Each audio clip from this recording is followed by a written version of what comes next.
बिस्मिल्लाहिर्रहमानिर्रहीम। अस्सलाम वालेकुम डियर फ्रेंड्स। आज हम स्टार्ट करने वाले हैं स्टैटिस्टिक का chapter number 18 students T distribution and statistical inference. तो डियर स्टूडेंट्स, मैं आपको बता दूं कि असल में जो बीएस ज़ूलॉजी के स्टूडेंट्स हैं, जो बीएस ज़ूलॉजी कर रहे हैं, तो उनको जो सेमेस्टर नंबर 6 है उसमें जो फाइनल टर्म का सलेबस है उसमें ये चैप्टर इंक्लूड किया जाता है। तो इस चैप्टर से रिलेटेड जितने भी डेफिनेशंस हैं या फिर क्वेश्चंस हैं, न्यूमेरिकल्स हैं, सब कुछ हम यहाँ पर कवर अप करेंगे। जो इम्पोर्टेंट अगर बात कर लेते हैं न्यूमेरिकल्स वगैरह की, तो ईच एंड एवरीथिंग जो होगी वो हम कवर अप करेंगे। ठीक है, तो पहले थोड़ा सा स्टार्टअप ले लेते हैं, देख लेते हैं कौन कौन सी चीज़ें करनी है यहाँ पर टी डिस्ट्रीब्यूशन में से, और ये डिस्ट्रीब्यूशन दी किसने, और इम्पोर्टेंट शॉर्ट क्वेश्चंस देखेंगे, और देन हम न्यूमेरिकल्स की तरफ चलेंगे। तो चलिए स्टार्ट करते हैं टाइम वेस्ट किए बगैर। लेकिन उससे पहले मैं आपको बता दूं कि बीएस ज़ूलॉजी जो बच्चे कर रहे हैं, तो उससे रिलेटेड जो मोस्टली यानी कि सिलेबस है सेमेस्टर में जो यूज़ होता है, जैसे कि एंटामोलॉजी के लेक्चर्स, या फिर आपके पास बाकी एनिमल फॉर्म एंड फंक्शन के हो गए लेक्चर्स, इन्वर्टिब्रेट्स के हो गए, मिलर एंड हार्ले, सब कुछ यहाँ पर अवेलेबल है। ठीक है, सिर्फ प्लेलिस्ट जाकर चेक करें, वहाँ पर सब कुछ मिलेगा आपको। ओके, तो चलिए स्टार्ट करते हैं। देखें, चैप्टर नंबर 18 है हमारे पास स्टूडेंट टी डिस्ट्रीब्यूशन। अब एक साइंटिस्ट था, एक जिसका नाम था WS होस्ट। ठीक है, ये असल में ना एक शॉप में काम करता था, लेकिन अब प्रॉब्लम ये थी कि ये लोग वहाँ पर शॉप पे रहते या काम करते हुए अपने नाम से, ओरिजिनल जो नाम है उस ओरिजिनल नाम से कोई भी पेपर वगैरह पब्लिश नहीं कर सकते थे। तो इसी वजह से जो WS होस्ट है इसने अपना पेपर पब्लिश किया, और इसका जो पेन नेम था, पेन नेम क्या था? स्टूडेंट था। पेन नेम क्या था इसका? स्टूडेंट था। और उसी की बेस पर, यानी कि उसी की बेस पर स्टूडेंट टी इसका पेन नेम था, और उसी के बेस पर इस डिस्ट्रीब्यूशन को नाम दे दिया गया, स्टूडेंट टी डिस्ट्रीब्यूशन का नाम दे दिया गया। आपने जी डिस्ट्रीब्यूशन भी पढ़ा है, तो अब टी डिस्ट्रीब्यूशन पढ़ने वाले हैं। देखिए, दोनों में थोड़ा सा फर्क आएगा। अगर हम बात करते हैं ना टी डिस्ट्रीब्यूशन की, तो टी डिस्ट्रीब्यूशन आपने चुपचाप आंखें बंद करके उस वक्त अप्लाई करना है जब आपके पास जो सैंपल साइज है वो आपके पास 30 से कम हो, यानी कि 30 से सैंपल साइज क्या होना चाहिए? कम होना चाहिए। और दूसरी बात आपने याद रखनी है कि अगर आपको जो पॉपुलेशन है, ठीक है, पॉपुलेशन है वो अवेलेबल नहीं है, देन भी हम क्या अप्लाई करेंगे? टी डिस्ट्रीब्यूशन अप्लाई करेंगे। तो एमसीक्यूज बन सकता है कि टी डिस्ट्रीब्यूशन कब अप्लाई करना है? आपने कहना है जब सैंपल साइज 30 से लेस होता है। अब हम प्रॉपर्टीज की तरफ चलते हैं। प्रॉपर्टीज वाला शॉर्ट क्वेश्चन बनेगा। First one is T distribution is continuous and symmetry distribution. ठीक है, इसको आप एज इट इज नोट करते जाएं। ठीक है, तो ये एक कंटिन्यूअस डिस्ट्रीब्यूशन है और एक मुनज़्ज़म अंदाज में डिस्ट्रीब्यूशन है। मीन इसका जो होगा वो ऑलवेज क्या होगा? 0 होगा। Unimodal with bell shaped. ठीक है, तो ये डायग्राम देख लें, unimodal with bell shaped. इसकी अगर हम वेरिएंस की बात करते हैं तो v-2 डिवाइडेड बाय v-2, तो ये इसका क्या होगा? वेरिएंस होगा। Many T distribution can drive from normal distribution. तो बहुत सारे जो टी डिस्ट्रीब्यूशन है वो कहाँ से ड्राइव किए जाते हैं? वो डियर फ्रेंड्स ड्राइव किए जाते हैं किस डिस्ट्रीब्यूशन से? नॉर्मल डिस्ट्रीब्यूशन से। Many normal distribution can not get from T distribution, यानी कि जो टी डिस्ट्रीब्यूशन है वो हम नॉर्मल डिस्ट्रीब्यूशन से हासिल कर सकते हैं, लेकिन जो नॉर्मल डिस्ट्रीब्यूशन है वो आप टी डिस्ट्रीब्यूशन से हासिल नहीं कर सकते। इट कवर्स मोर डाटा, ये ज़्यादा डाटा कवर करता है। It is independent of sigma, ये देखो ऊपर एमसीक्यूज लिखा गया, तो it is independent of sigma. तो ये आपने चीज़ें देख लें, ये इसके इंपॉर्टेंट प्रॉपर्टीज़ है जो आपको याद करनी है। पहली प्रॉपर्टी कंटिन्यूअस है, दूसरी प्रॉपर्टी सिमेट्री है, तीसरी प्रॉपर्टी इसका मीन 0 होगा, चौथी प्रॉपर्टी यूनी मॉडल है। ठीक है, यानी कि वेरिएंस इसका, और पांचवा टी डिस्ट्रीब्यूशन नॉर्मल डिस्ट्रीब्यूशन से ड्राइव किया जाएगा, और नॉर्मल डिस्ट्रीब्यूशन जो है वो टी डिस्ट्रीब्यूशन से ड्राइव नहीं कर सकते, ये ज़्यादा डाटा कवर अप करता है, और ये सिग्मा का क्या है? इंडिपेंडेंट होता है, सिग्मा पे डिपेंड नहीं कर रहा। ओके, टॉपिक्स टू कवर, हमने यहाँ पर कौन कौन से टॉपिक्स कवर करने हैं? पहले तो टी स्टैटिस्टिक देखेंगे। अगर बुक से आप देखना चाहते हैं तो बुक से देख लें, ये पेज है हमारे पास 242, तो यहाँ पर देख लें, ये प्रॉपर्टीज़ पड़ी हैं। ठीक है, तो यहाँ पर प्रॉपर्टीज़ थोड़ी सी ज़्यादा लंबी चौड़ी बनाई गई हैं, तो मैंने उसको थोड़ा सा फाइन करके, ठीक है, नॉर्मल करके, और टीचर की हेल्प की मदद से ये सारा कुछ, यानी कि जो स्पेशलिस्ट टीचर हैं इस सब्जेक्ट के स्टैटिस्टिक के, उनकी हेल्प की मदद से ये सारा कुछ डाटा कलेक्ट किया है। ठीक है, प्रॉपर्टीज़ करनी है और हमें इसकी एजम्पशंस करनी है, और ये शॉर्ट क्वेश्चंस में यूज़ होंगी। ओके, अगले पेजेस पे देख लेते हैं क्या चीज़ मौजूद है। It is a sample distribution, देख लें यहाँ पर मदर ऑफ ऑल डिस्ट्रीब्यूशन जो है वो नॉर्मल डिस्ट्रीब्यूशन है। मदर ऑफ ऑल डिस्ट्रीब्यूशन क्या होगी? नॉर्मल डिस्ट्रीब्यूशन, बिकॉज जो टी डिस्ट्रीब्यूशन है वो भी नॉर्मल डिस्ट्रीब्यूशन से ही हम हासिल करते हैं। It is a sample distribution, population इसमें मालूम नहीं होती और सैम्पल साइज छोटा होता है। सैम्पल साइज कितना छोटा होगा? 30 से कम होगा, पॉपुलेशन अननोन होगी और ये एक सैम्पल डिस्ट्रीब्यूशन होगा जिसमें पॉपुलेशन का कोई नामो निशान नहीं है। ओके, अब टी स्टैटिस्टिक को डिफाइन कैसे करेंगे? Let x1 x2 and x1 be are random sample. हमने खुद ही तो कहा ये सैंपल डिस्ट्रीब्यूशन है, तो ये हमारे पास x1 से लेके xn तक क्या है? रैंडम सैंपल है जो कि हमने एक नॉर्मल पॉपुलेशन से कलेक्ट किए हैं with a mean and unknown variance. Then the t statistic जो है ये लाजमी याद कर लें formula, t is equal to x bar minus mu divided by s और ये आ जाएगा √n। तो ये फार्मूला की मदद से हमने क्या करने हैं? काफ़ी ज़्यादा न्यूमेरिकल्स करने हैं, तो ये आपको लाजमी आना चाहिए। नीचे हम देख लेते हैं डिग्री ऑफ फ्रीडम को मालूम करने के लिए। खैर ये जब हम न्यूमेरिकल करेंगे तो वहाँ पर ये आपको ज़्यादा अच्छे से समझ आ जाएगा कि डिग्री ऑफ जो फ्रीडम वाला कॉन्सेप्ट है ये हमने कैसे सॉर्ट आउट करना है। ठीक है, बहुत आसान सा है। Okay, assumptions of T distribution, ये अभी आप नोट ना करें, बाकी नोट करते जाएं। ठीक है, अजम्पशन ऑफ टी डिस्ट्रीब्यूशन यानी कि अजम्पशन का मतलब होता है कि कहाँ कहाँ पे लिमिटेशन है कि टी डिस्ट्रीब्यूशन आप अप्लाई कर सकते हैं। अगर वो चीज़ें नहीं हुई तो हम टी डिस्ट्रीब्यूशन अप्लाई नहीं करेंगे। देखें, पहली बात, sample of n observation. Sample जो आप लेंगे पॉपुलेशन से वो क्या होना चाहिए? रैंडम होना चाहिए। और पॉपुलेशन क्या होनी चाहिए? नॉर्मल होनी चाहिए। अगर पॉपुलेशन नॉर्मल है और आपने जो सैंपल सेलेक्ट किया है वो रैंडम है तो ही आप टी डिस्ट्रीब्यूशन अप्लाई कर सकेंगे। क्लियर है? और आपके पास जो सैंपल है वो स्मॉल होना चाहिए और जो सिग्मा है वो क्या होना चाहिए? वो आपके पास अननोन होना चाहिए। अब देखें यहाँ पर लिखा गया है जब आपने हाइपोथेसिस को टेस्टिंग करनी है उस वक्त दो डिस्ट्रीब्यूशन लगाते हैं, या तो जी डिस्ट्रीब्यूशन या फिर हम टी डिस्ट्रीब्यूशन, दोनों में से किसी एक को अप्लाई करना होता है। ठीक है, तो टी डिस्ट्रीब्यूशन और जी डिस्ट्रीब्यूशन कहाँ कहाँ अप्लाई करेंगे? देखें, जो जी डिस्ट्रीब्यूशन है वो आपने क्या करना है? देखें, अगर तो आपके पास जो साइज है सिग्मा जो है, पहली बात जी डिस्ट्रीब्यूशन देखें, जी डिस्ट्रीब्यूशन अगर आपने अप्लाई करना है तो आपके पास सिग्मा नून होना चाहिए और आपके पास जो सैंपल साइज है वो 30 से बड़ा होना चाहिए। और अगर टी डिस्ट्रीब्यूशन अप्लाई करनी है तो स्टैंडर्ड डेविएंस, या फिर हम यहाँ पर सिंपल कह देते हैं कि जो एन है वो 30 से कम होना चाहिए और दूसरी बात यहाँ पर सिग्मा अननोन होना चाहिए। ठीक है ना? That is a procedure of testing of hypothesis. ये असल में जो प्रोसीजर है ये पूछा जा सकता है आपसे, जो लॉन्ग क्वेश्चन है उसकी फॉर्म में भी पूछा जा सकता है। तो मैं आपको बता दूं, यहाँ पर एक टेबल है पेज नंबर 244 पे, तो ये टेबल भी हमने यूज़ करना है। एक साइड पर देखें, यहाँ पर बेटा मौजूद है वी यानी कि डिग्री ऑफ फ्रीडम। डीएफ का मतलब क्या है? Degree of freedom. तो ये हमारे पास डिग्री ऑफ फ्रीडम है 120 तक जा रही है और नीचे इनफाइनाइट, और ये हमारे पास ये जो वैल्यूज़ हैं ये अल्फ़ा की हैं। ठीक है, तो इसकी वजह से हमने ये टेबल भी यूटिलाइज़ करना है। और हमें यहाँ से जो मेन क्वेश्चन है वो भी मैं बता देता हूँ, उसको करने से पहले ये वाला प्रोसीजर है हमारे पास। ठीक है, इस प्रोसीजर के बारे में आपको लाजमी आना चाहिए। पहली बात, हम जब भी कोई क्वेश्चन सोल्व करेंगे, क्वेश्चन सोल्व करने का प्रोसीजर बता दें आपको, तो सबसे पहले हमें क्या करना है कि हमें एक हाइपोथेसिस को फार्मूलेट करना है, यानी कि एक नल हाइपोथेसिस होगा, साथ में अल्टरनेट हाइपोथेसिस बनाएंगे। देखें, ये जो चीज़ है ये पुराने पिछले चैप्टर से चलती आ रही है। ठीक है ना? लेकिन मैं बनाना सिखा दूंगा कैसे बनाना है, लेकिन अगर आपको बेसिक से सीखना है कि ये कहाँ से हमने बनाना शुरू किया, ये अभी तो जी डिस्ट्रीब्यूशन इससे पीछे है ना, तो वहाँ से हमने ये स्टार्ट किया। तो अगर वहाँ से करना चाहते हैं तो वो वाले लेक्चर्स जाके पहले देख लेना लास्ट में। ठीक है, तो पहला स्टेप है हमारे पास formulate the null and alternate hypothesis. आपने फार्मूलेट करना है। अब यहाँ पर कंडीशंस देख लें। टू साइडेड अल्टरनेट में क्या होगा कि हमारे पास जो एक होगा कौन सा हाइपोथेसिस, एक होगा नल और दूसरा हमारे पास हाइपोथेसिस कौन सा आ जाएगा? नल हाइपोथेसिस के ऑपोजिट जो हाइपोथेसिस है वो ले लेंगे। ठीक है, अल्टरनेटिव हाइपोथेसिस आ जाएगा। अब या तो ये हमारे पास जो म्यू है वो इक्वल टू म्यू नॉट हो सकता है, या फिर यानी कि हो भी सकता है, इक्वल हो भी सकता है, या फिर नहीं होगा। इसी तरह से जो म्यू है वो छोटा है म्यू नॉट से, और दूसरी तरफ यानी कि अगर वो छोटा है तो इधर हम कहेंगे वो बड़ा हो सकता है। तो ये वन साइडेड है, ये टू साइडेड है, ये भी वन साइडेड है। तो सबसे पहला स्टेप है हाइपोथेसिस को बनाना। ये स्टेप अभी किसी बच्चे को अगर समझ नहीं आ रहा तो जब न्यूमेरिकल करेंगे तो वहाँ पर देखिए, कोई भी चीज़ है ना उसको प्रैक्टिस करने से और अप्लाई करने से समझ में आता है।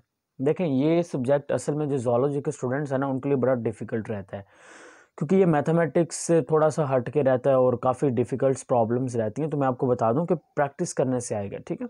ये चीज़ें याद करने के लिए भी प्रैक्टिस चाहिए होती है, क्वेश्चंस में प्रैक्टिस बस करिए, वैसे प्रैक्टिस ना करें अगर नहीं करना चाह रहे। तो दूसरा स्टेप है हमारे पास अल्फ़ा सिग्निफिकेंस लेवल। वो आपको या तो क्वेश्चन में दिया जाएगा या फिर आप खुद से ज्यूम कर लेंगे 0.05, ठीक है। टेस्ट स्टैटिस्टिक हमारे पास यहाँ पर ये लगेगी और उसके बाद हम क्रिटिकल रीजन फाइंड करेंगे। और यहाँ पर क्रिटिकल रीजन को फाइंड करने के लिए ये कुछ 3 कंडीशंस है। लास्ट टाइम हमने वो बनाया था ना, पीछे देखें ज़रा यहाँ पर इस पेज पर देखें। अगर तो ये आपके पास जो 2 साइडेड अल्टरनेटिव है, अगर तो आपने ये सिलेक्ट किया, ये वाला क्वेश्चन में पूछा गया है कि म्यू इक्वल या नॉट इक्वल आ गया है, तो आपके पास जब क्रिटिकल रीजन फाइंड करना है तो उस वक्त देखिए जो टी है वो स्मॉल या इक्वल होना चाहिए -t α/2 n-1। n-1 यहाँ पर डिग्री ऑफ फ्रीडम है। ओके, उसके बाद देखिए ये उसके कुछ स्टेप्स हैं, तो ये आपने एज आ क्वेश्चंस के तौर पर यानी कि लॉन्ग क्वेश्चन के तौर पर बन सकता है, जैसा कि मैंने आपको बताया। तो चलिए अब हम चलते हैं ज़रा अपने एक्सरसाइज की जानिब, और यहाँ पर हम स्टार्ट करते हैं क्वेश्चन नंबर 4 से। क्वेश्चन नंबर जो पहले 3 हैं वो कुछ डेफिनेशंस, न्यूमेरिकल्स इस तरह के डेफिनेशंस के फॉर्म में है, तो न्यूमेरिकल क्वेश्चन नंबर 4 से स्टार्ट होंगे। तो चलिए, जहाँ मैंने यहाँ पर पहले ही सोल्व करके रखे हैं ताकि ज़्यादा टाइम वेस्ट नहीं हो आपका इनको समझने में, तो हम बुक का सहारा ले लेते हैं। बुक में पहला है भाई 18.4 न्यूमेरिकल है। अब 18.4 न्यूमेरिकल में क्या कहा जा रहा है, अ रैंडम सैंपल। तो पहली बात, सैंपल हमने क्या कहा था, क्या होना चाहिए, रैंडम होना चाहिए। A random sample of size n is drawn from population, क्या होनी चाहिए, नॉर्मल। तो इसका मतलब यहाँ पर दोनों कंडीशन सेटिस्फाई है, तो टी स्टैटिस्टिक या टी डिस्ट्रीब्यूशन लगेगा ही लगेगा। नॉर्मल पॉपुलेशन विद मीन उसने हमें दे दिया है, वो कितना है हमारे पास 5। Variance with mean 5 and variance answer the following.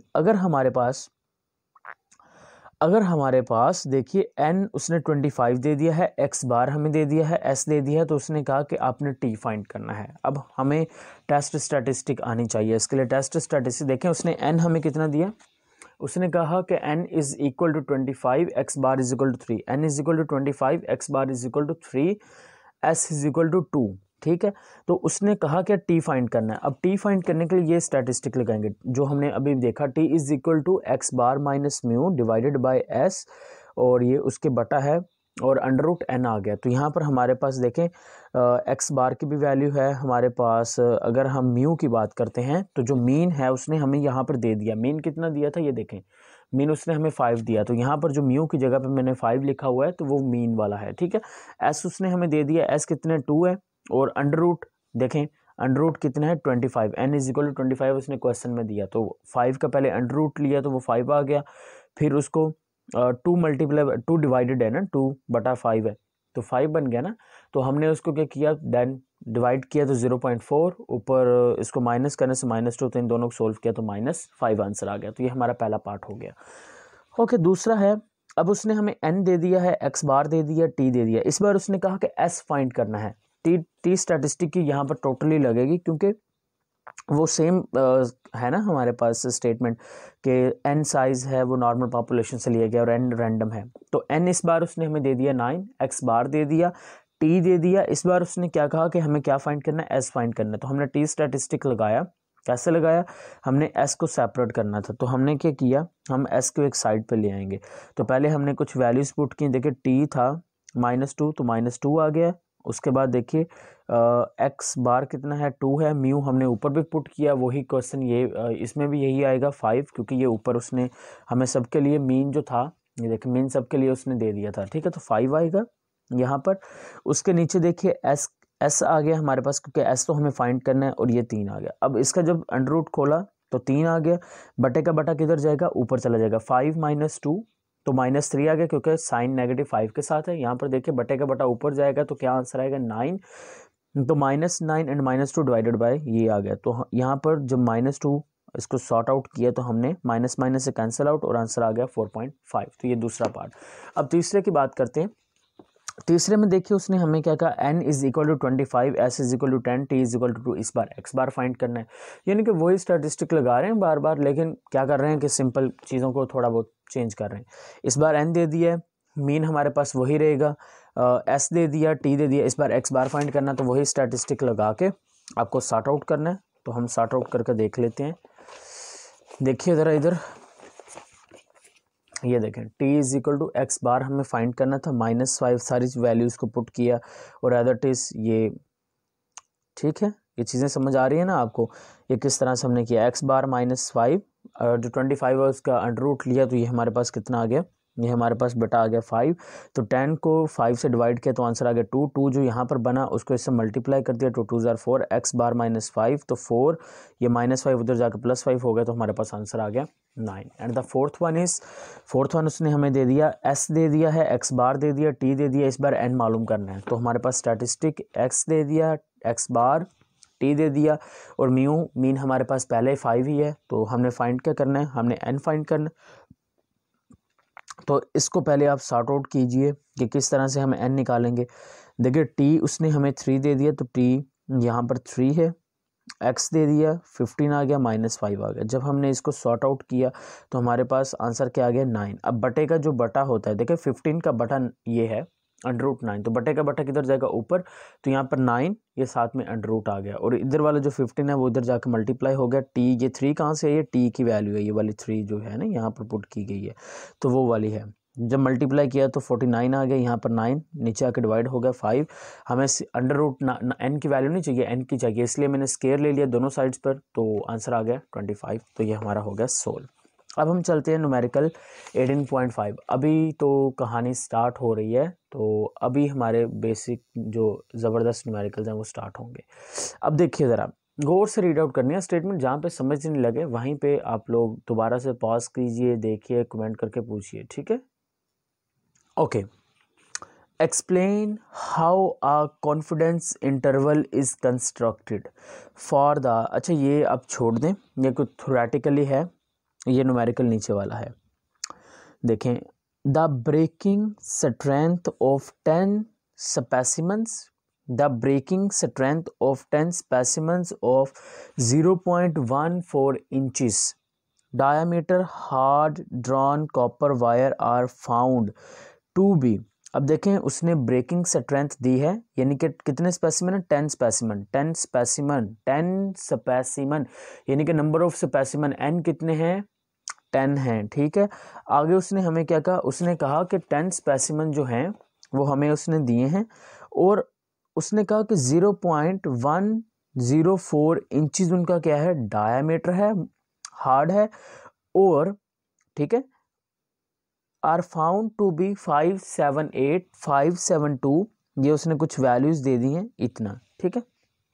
Okay, अब उसने कहा कैलकुलेट द 95% कॉन्फिडेंस इंटरवल। मैं कॉन्फिडेंस इंटरवल निकालना भी सिखाता हूँ आपको, 95% को किस तरह से चेंज करेंगे, for the mean breaking strength of this kind of wire assuming the measurements are normally distributed. तो चलिए सोल्व करते हैं। ये जो वैल्यूज़ हैं इसको किसके इक्वल कर लें आप बेटा, इसको इक्वल कर लें, x के इक्वल कर लेते हैं। तो सबसे पहले कॉन्फिडेंस इंटरवल निकालते हैं। कॉन्फिडेंस इंटरवल उसने हमें दिया 95%। तो कॉन्फिडेंस इंटरवल कुछ इस तरह से निकाला जाता है, देखिए ज़रा, देखिए confidence interval is equal to 95%। तो फार्मूला होता है 100 bracket 1 minus alpha percentage is equal to, आपके पास जितनी परसेंटेज है देखें, ठीक है, परसेंटेज उसने क्वेश्चन में कितनी बताई, 95 बताई, तो ये परसेंटेज वाला साइन इस परसेंटेज से कैंसिल आउट हो गया, 100 यहाँ पर मल्टीप्लाई हो रहा है, इधर आके डिवाइड हुआ 95 से, तो आंसर आ गया 0.95। अब 1 माइनस अल्फ़ा इधर बच गया, तो 1 जो उधर जाएगा तो क्या हो जाएगा, ये सॉरी बेटा, ये 0.95 इधर आएगा, अल्फ़ा उधर लेके जाएंगे क्योंकि अल्फ़ा नेगेटिव में है तो हमें अल्फ़ा पॉजिटिव में चाहिए, तो इसी वजह से 1 माइनस 0.95 आया, तो आंसर अल्फ़ा कितना आ गया हमारे पास, 0.05 आ गया। तो हमारे पास उसने x दे दिया 578 572 570 568 572 570 70 72 96 एंड 84। तो सबसे पहले आपको क्या करना है, सबसे पहले आपको समीशन x लेना है। तो मैंने अज्यूम कर लिया कि ये जो वैल्यूज़ हैं ये क्या हैं, x हैं, तो मैंने क्या लेना है यहाँ पर समीशन जो x है वो ले लिया। उसके बाद अब a क्या होती है, देखें आपके पास जो x वाली वैल्यूज़ हैं उसके मिड में दरमियान में से कोई वैल्यू आप सिलेक्ट कर लें, वो आपके पास a बन जाएगा। तो मैंने 570 सिलेक्ट की, आप 572 कर सकते हैं, ये भी मिड में कहीं पे एग्जिस्ट करते हैं, तो दोनों में से जो भी करना चाहिए आप कर सकते हैं, ठीक है। तो मैंने 570 को एज अ ए कंसिडर किया और डी की वैल्यू निकाली जाती है एक फार्मूला से, D is equal to X minus A, ठीक है, एक्स माइनस ए। तो हमने क्या किया, x जो है इसमें से बेटा ये a माइनस करते जाना है। अब x कितना 578, a मैंने ये ज्यूम किया तो 578 में से 570 माइनस किया तो 578 में से 570 माइनस किया तो 8 आ गया। फिर 572 में से 570 किया तो 2, 570 में से 570 0, 570 में से 568 तो -2 आया, 572 में से 570 में से 70 0, ये भी 0, इसी तरह से ये 2, ये 26 और ये 14। जब इन सब का मैंने यानी कि डी का सम किया तो summation D is equal to 50t। फिर मैंने डी का स्केयर लिया, जब सब का स्केयर लेके मैंने सिलेक्ट किया तो मेरे पास आ गया 952। होप सो यहाँ तक समझ में आ चुके हैं आपको, ठीक है ना, होप सो क्लियर है यहाँ तक आपको। अभी हम वो सारी जो चीज़ें हैं ना, हाइपोथेसिस फॉर्मेशन है, वो सारा कुछ हमने अभी बनाना है। तो सबसे पहले हम देख लेते हैं कि हाइपोथेसिस बनाया कैसे जाएगा। अब उसने हमसे क्वेश्चन में पूछा क्या है, उसने हमें कहा, दोबारा से एक बार स्टेटमेंट पढ़ते हैं, the breaking strength of 10 specimen of 0.014 inches diameter had drawn copper wire are found to be, ये values, calculate the 95% confidence interval for the mean breaking strength of this kind of wire assuming the measurements are normally distributed। हमें ये बताना है क्या ये जो measurement हैं ये normally distributed का मतलब क्या ये बिल्कुल ठीक हैं या नहीं हैं, हैं या नहीं हैं। अगर हैं तो इक्वल का साइन आएगा, नहीं है तो नॉट इक्वल का साइन आएगा। तो सबसे पहले हमने हाइपोथेसिस बनाया, हमारे पास नल हाइपोथेसिस है कि जो यू है mu is equal to mu naught, और फिर हमने अल्टरनेट बनाया कि वो उसके इक्वल नहीं हो सकता, ठीक है। तो ये हमारा पास क्या आ गया, हाइपोथेसिस आ गया, हाइपोथेसिस पहला। उसके बाद सिग्निफिकेंस लेवल, पहला स्टेप होता है हाइपोथेसिस फॉर्मेशन, दूसरा स्टेप होता है सिग्निफिकेंस लेवल। तो सिग्निफिकेंस हमारे पास कितना है, 0.05 आ गया। अब तीसरी चीज़ जो है वो हमारे पास है कंप्यूटेशन। अब यहाँ पर कंप्यूटेशन में जो फार्मूला लगना है, देखिए स्टेप बाय स्टेप कीजिए। कंप्यूटेशन में जो फार्मूला लगना है वो ये है, x बार प्लस माइनस टी, ये अल्फ़ा है, तो अल्फ़ा की जो वैल्यू है वो ये 0.025 लिखी है मैंने यहाँ पर। अब अल्फ़ा की वैल्यू आप सोच रहे होगे कि यहाँ पर जो है वो 0.05 है, लेकिन जब मैंने उसको आगे लिखा तो मैंने लिखा 0.025। ये इसलिए लिखा क्योंकि x बार प्लस माइनस टी, यहाँ पर टी के नीचे लिखा होता है अल्फ़ा बाई 2, यानी कि 0.05 को जब 2 से डिवाइड करेंगे तो ये 0.025 ही आंसर आएगा। ये असल में वो स्टैटिस्टिक है जो हमें इस न्यूमेरिकल में लगानी है, आगे आगे s और फिर √n। तो हमें अगर इसको कंप्यूट करना है, न्यूमेरिकल को सोल्व करना है, तो हमें x बार चाहिए। x बार कैसे निकलेगा, x bar is equal to summation x over n। n क्या है, जितनी नंबर ऑफ इसने वैल्यूज़ दी हैं वो n है, और समीशन x हमने अभी निकाला। फिर हमें क्या चाहिए, उसके बाद हमें t भी चाहिए होगा, फिर हमें s भी चाहिए, n भी चाहिए। n खैर हमें पता चल गया क्योंकि आप n यहाँ पर गिन लें, ये देखें कितने नंबर हैं, 1 2 3 4 5 6, तो ये टोटल कितने हैं, n 10 हैं। तो x बार इस बार निकाल रहे हैं हम, तो x बार इसलिए निकाल रहे हैं क्योंकि वो हमें कंप्यूटेशन में इस्तेमाल करना पड़ेगी, ठीक है। तो x बार हमने किया तो x बार समीशन x ओवर n होता है, समीशन x ये वैल्यू आ गई, n हमारे पास ये आ गया, तो ये हमारे पास आ गया x बार। उसके बाद हमें s की वैल्यू चाहिए। s की वैल्यू के लिए हम एक फार्मूला अप्लाई करते हैं, s square is equal to 1 divided by n minus 1 summation d square minus summation d, ऊपर देखें टोटल का under root divided by n। ये फार्मूला की प्रैक्टिस करनी है लाजमी, फिर याद रहेगा, ठीक है।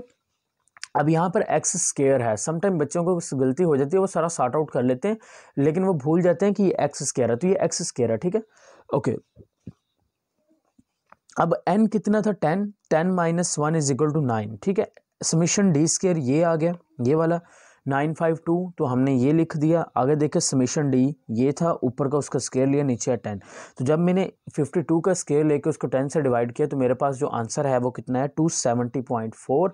तो इसमें से माइनस किया, नीचे 9 है, माइनस किया तो 681 डिवाइडेड बाय 9, तो ये मेरे पास आ गया 75.7।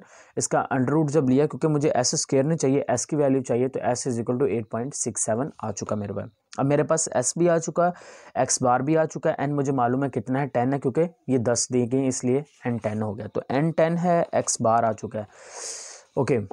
एक्स बार आ चुका है मेरे पास, एस आ चुका है, एन आ चुका है, लेकिन ये रह गया टी अल्फ़ा बाय 2। तो अल्फ़ा बाय 2 तो मैंने सोल्व कर लिया क्योंकि अल्फ़ा मुझे मालूम था 0.05, उसको 2 से डिवाइड किया तो टी 0.025 आ चुका। अब हमें इस टी की वैल्यू चाहिए, तो बड़ी सिंपल है। अब हमें इसको दोबारा से वो जो मैंने स्टार्ट में बताया था ना कि हमें यहाँ पे देखना है, तो वहीं से देखना पड़ेगा। लेकिन कैसे देखेंगे वो आप देखिए ज़रा बेटा। तो उसको देखने के लिए हमें एक और चीज़ भी चाहिए होती है, वो होती है डिग्री ऑफ फ्रीडम, जिसको हम वी का नाम देते हैं। तो वी अगर आपको मालूम करना है तो n-1 करना पड़ेगा। n 10 है, -1 किया तो वी हमारे पास आ गया 9। ठीक है, अब हाइपोथेसिस यहाँ पर ये हमने लगाया। अब पीछे ज़रा चलते हैं हमारे इसकी जाने। देखें हाइपोथेसिस अगर आपको ये इक्वल नॉट इक्वल वाला लगाना है तो याद रखिए आपके पास ये जो मैंने टी यहाँ पे लिखा हुआ है, आप शायद सोच रहे हैं कि टी ये देखें, ये बेटा ये नज़र नहीं आ रहा आपको, ये वाला टी ये कहाँ से आया? ये वाला टी जो है ये असल में यहाँ से मैंने उठाया कि अगर आप ये हाइपोथेसिस लगाएंगे तो आपके पास जो क्रिटिकल रीजन है वो इससे आप फाइंड करेंगे। ठीक है ना, तो ये देखें अल्फ़ा बाय 2, तो इसी वजह से मैंने 0.05 को 2 से डिवाइड किया तो 0.025 आ गया n-1, यानी कि ये degree of freedom v is equal to n-1। अब देखें डिग्री ऑफ फ्रीडम 9 है और t कितना है, अल्फ़ा कितना आ गया, अल्फ़ा बाय 2 0.025 आ गया। तो अब हम इसको ज़रा जो टेबल है उसके अंदर देखने की कोशिश करते हैं। देखें ये वाला जो है ये हमारे पास डिग्री ऑफ फ्रीडम है, डिग्री ऑफ फ्रीडम कितने 9, तो ये हमारे पास आ गया बेटा 9। और साथ में हमारे पास जो दूसरी वैल्यू थी वो क्या थी, 0.025, तो ये है। तो आपने इस टेबल में वो वैल्यू ढूंढनी है जो 9 वाली है। तो ये देखें यहाँ पर ये जो वैल्यू है 2.262, तो ये मैंने डिग्री ऑफ फ्रीडम जिसमें 9 देखा 0.0245 के कॉलम में, तो ये मेरे पास वैल्यू आ गई 2.262। तो मेरे पास यहाँ पर जो टी है उसकी वैल्यू देख लें, ये देखें 2.262, ये जो वैल्यू है मैंने वहाँ से लिखी है। एक्स बार अभी आपके सामने निकाल के दिखाया था आपको कैसे निकाला है मैंने। उसके बाद टी की वैल्यू आपको मालूम पता चल गया कैसे आई, एस हमने अभी पीछे सॉर्ट आउट किया, यहाँ पर ये आ गया एस और n 10 है।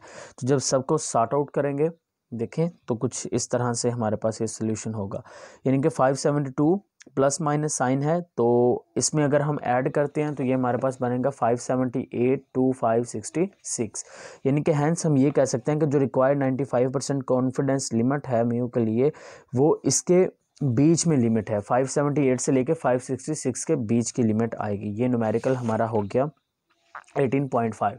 दोबारा से रिकैप बता दूं कि हमें क्या क्या यहाँ पर चीज़ें देखनी पड़ी। हमें पहली चीज़ जो देखनी पड़ी वो कॉन्फिडेंस इंटरवल आपको निकालना मैंने सिखाया। दूसरी बात मैंने आपको बताई कि जब भी आपको सॉर्ट आउट करना है चंद एक स्टेप्स फॉलो करने हैं। सबसे पहला स्टेप हाइपोथेसिस बनाना है, दूसरा स्टेप हाइपोथेसिस बनाने के बाद आपके पास जो अल्फ़ा है उसकी वैल्यू होनी चाहिए। तीसरा स्टेप आपके पास होती है स्टैटिस्टिक, तो स्टैटिस्टिक हमारे पास ये पड़ी है। फिर चौथा स्टेप होता है कंप्यूटेशन, कंप्यूटेशन में जो जो स्टैटिस्टिक में चाहिए वो सारी कंप्यूटेशन में आ जाएगी, ये सारी हमारा सोल्यूशन।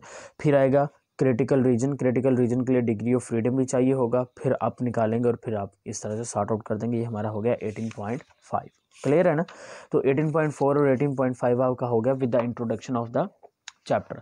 अब हम चलते हैं नेक्स्ट हमारा जो है क्वेश्चन उसकी जाने मूव करते हैं 18.6 का ये पार्ट। तो मैं ज़रा जूम करके आपको दिखा देता हूँ, ये देखें ज़रा रीड करते हैं।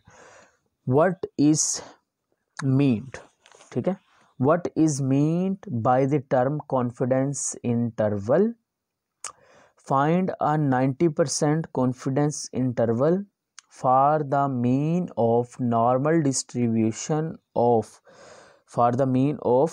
normal distribution of sigma is equal to 2, ठीक है। नेक्स्ट है जी, and if a sample of size n, यानी कि n उसने हमें दे दिया 8, आगे उसने हमें वैल्यूज दे दी हैं, यानी कि x दे दिया है, उसने हमें n दे दिया है 8। अब x अगर दिया है तो क्या x बार निकाल सकते हैं? बिल्कुल, कैसे? x bar is equal to summation x over n। अच्छा, what would be the confidence interval if the sigma were unknown. अब हमें कॉन्फिडेंस इंटरवल बताना है कि अगर जो सिग्मा है वो अननोन है। क्लियर हो गई बात? तो हम इसको ज़रा सॉर्ट आउट करते हैं। किस तरह से हम सॉर्ट आउट करेंगे ये आप देख लें ज़रा, बल्कि पहले तो मेरा ख्याल है आप खुद इसको ना प्रैक्टिस कीजिए, इसको ना सोल्व करने की प्रैक्टिस करिए, और अगर नहीं होता है तो देन आप देख सकते हैं कि किस तरह से यहाँ पर सोल्व किया गया। चले खैर, अगर प्रैक्टिस करनी है तो पॉज कर लें वीडियो। ओके, हमारे पास x आ गया, x की वैल्यू आ गई, हमने x बार लिया, समेशन x ओवर n ले लिया, समेशन x सबको कलेक्ट किया तो 88 आया, नंबर 8 है, डिवाइड कर दिया तो 11 आ गया। उसके बाद अगर हम बात कर लें यहाँ पर x वो स्टैटिस्टिक जो सबसे पहले हमने यूज़ की थी, x बार ये वाली सबसे बिल्कुल स्टार्ट पे, यहाँ पर x बार plus minus z alpha bye 2 और then sigma divided by n, इस सारे फैक्टर को हमने सॉल्व किया। अब ये वैल्यूज़ कहाँ से आई, x बार की वैल्यू जो है वो यहाँ हमने निकाल ली z alpha bye 2, z alpha bye 2। Alpha जो है कॉन्फिडेंस इंटरवल वो हमारे पास है 90%, वो कितना है 90% है, तो यानी कि अल्फ़ा इज इक्वल टू 0.01 आ गया। जब 0.01 को डिवाइड किया 2 से तो जो भी वैल्यू आएगी उसको डिग्री ऑफ फ्रीडम टेबल याद है वहाँ से देखना है, v is equal to n-1, यानी कि n कितना है 8 माइनस 1 का मतलब 7, यानी कि जो डिग्री ऑफ फ्रीडम वाला साइड वाला टेबल है ना उसका 7 ढूंढना है, और इधर वाली साइड से आपने वो यानी कि 0.01 को 2 से डिवाइड करेंगे तो जो वैल्यू आएगी वहाँ से देखना है। तो जब देखेंगे तो आपके पास ये वाला आंसर निकलेगा। अब ये जो आपके पास है ये हमें उसने न्यूमेरिकल में दे दिया था, ठीक है, n भी दे दिया, तो जब हमने इसको सॉर्ट आउट किया तो करने पर हमारे पास जो म्यू है वो कहाँ किसके दरमियान बिटवीन लाई किया 9 पॉइंट, यानी कि 11 में से माइनस करेंगे तो ये आएगा, प्लस करेंगे तो ये आएगा, तो उसकी रेंज कुछ ये है। अब इसके अगर हम बी पोर्शन की बात करते हैं, नहीं अभी ये ए वाला जो है वो कंप्लीट नहीं हुआ, वो अभी रहता है। देखें यहाँ पर हमने बात की कि अगर हमारे पास जो सिग्मा है वो नून है, अगर तो सिग्मा नून होगा तो हमारे पास जो टेस्ट स्टैटिस्टिक लगानी है फिर आपने ये वाली लगानी है, ठीक है ना। अगर सिग्मा नून है तो आपने जो टेस्ट स्टैटिस्टिक लगानी है वो ये लगानी है, और अगर अननोन है, क्योंकि क्वेश्चन के आखिर पे उसने यही तो पूछा, उसने क्या कहा, उसने कहा what would be the confidence interval if the sigma were unknown. अगर सिग्मा अननोन है फिर आप क्या करेंगे, जब सिग्मा अननोन अगर हुआ तो फिर दूसरी टेस्ट स्टैटिस्टिक लगेगी ये वाली, अगर सिग्मा अननोन है तो इसके लिए आ जाएगा x bar plus minus T alpha by 2 n-1 s over n। पीछे कौन सी लगाई थी, पीछे हमने लगाई थी एक्स बार प्लस माइनस जी, ये जी है, ठीक है, एक्स बार प्लस माइनस जी। यहाँ पर देखें x bar plus minus T alpha by 2 n-1 s over n, तो ये दोनों में फ़र्क याद रखना है कि वहाँ पर यहाँ पर अल्फ़ा है, वहाँ पर क्या आ गया s आ गया, ठीक है। सिर्फ फ़र्क एक चीज़ का आया कि अगर ये मालूम होगा, सिग्मा मालूम है तो जी डिस्ट्रीब्यूशन लगाना है, और अगर सिग्मा मालूम नहीं है तो टी डिस्ट्रीब्यूशन लगाना है। ये आपको इस न्यूमेरिकल में समझाया जा रहा है, जो बात हमने बोली थी ना स्टार्ट पे कि कहाँ पे टी लगाना है, कहाँ पे जी डिस्ट्रीब्यूशन लगाना है, तो वो यहाँ पर देख लें, आप समझ लें कि अगर तो अल्फ़ा था तो हमने जी डिस्ट्रीब्यूशन लगाया, अब अल्फ़ा नहीं है तो हम अननोन है तो हम जी टी डिस्ट्रीब्यूशन लगा रहे हैं, तो यहाँ पर एस आ गया। अब सबसे पहले हमें यहाँ पर वैल्यू किस किस की चाहिए, एक्स बार हम निकाल चुके हैं, पहले तो टी चाहिए होगा, फिर हमें एस चाहिए होगा, फिर इसको देखना है। एक्स बार हमने निकाल लिया था, टी जो है वो अल्फ़ा बाई 2 करेंगे तो 0.05, 8 माइनस 1 7, तो 7 डिग्री ऑफ फ्रीडम 0.05 में देखिए, तो दिखा देते हैं आपको, प्रैक्टिस हो जाएगी। देखिए ज़रा 8 माइनस 1 7, 0.05, 7 में देखिए ये 7 आ गया, 0.05 ये पड़ा, तो 7 में 0.05 अगर हम देखते हैं तो ये मेरे पास आएगा 1.895। अब हमारे पास s नहीं है तो हम वैल्यू किसकी कैलकुलेट करेंगे, s की। s की वैल्यू वही फार्मूले से s square is equal to 1 divided by n minus n summation x minus x bar का स्क्वायर, सही है।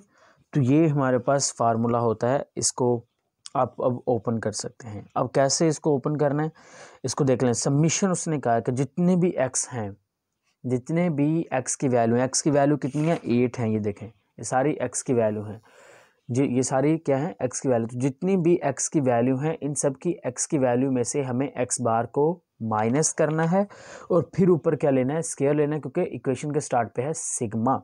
तो पहली x की वैल्यू है हमारे पास बेटा 12, ठीक है, तो पहले 12 वाला फैक्टर लिखें, 12 माइनस 11, ऊपर क्या आ जाएगा स्क्वायर आ जाएगा, ठीक है, तो ये यहाँ पर एंड पे लिखा गया है। बेसिकली यहाँ पे एंड पे लिखते हैं, लेकिन आप उसको स्टार्ट पे लिख दीजिएगा।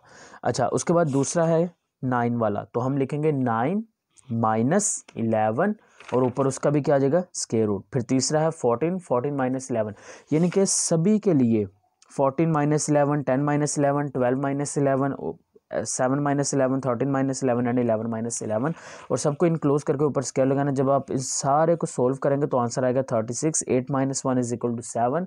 इसको डिवाइड करिए तो आंसर आएगा 5.1429। इसका अंडर रूट ओपन करिए तो एस की वैल्यू ये आएगी। अब जो टेस्ट स्टैटिस्टिक है उसमें एस की वैल्यू पुट करिए 11, ये पता चल गया ना, ये एक्स बार की वैल्यू है, ये वाला फार्मूला ना, एक्स बार की वैल्यू 11 आई, पीछे हमने निकाली थी, ये टी की आपको निकाल के दिखाई थी। अब हमने एस के निकाल लिया, एन हमें मालूम है, तो यहाँ पे देखिए एस की वैल्यू जब हमने सारे को पुट करके सॉर्ट आउट किया तो 11 प्लस माइनस 1 5 और 1 5 2 5, यानी कि हमारे पास जो रेंज है अननोन, अगर हमारे पास सिग्मा अननोन है तो हमारे पास जो इसकी लिमिट्स आएंगी 90% कॉन्फिडेंस इंटरवल के साथ 9.48 टू 12.52 आ जाएगी। तो ये हमारे पास हो गया ए पार्ट किसका, हमारे पास जो न्यूमेरिकल है 18.15 का। अब हम चलते हैं उसके बी पार्ट की जानिब। ओके जी, अब बी पार्ट को भी एक बार देख लेते हैं, यहाँ पर कौन सी चीज़ नहीं है। बेटा 18.6 का हमने किया है ए पार्ट, अब 18.6 का B part. Find the 90% confidence limits for the mean of normal distribution with sigma is equal to 3 given the sample as 2.3, 0.2, minus 0.4 and minus 0.9. How will these limits be affected if sigma is unknown?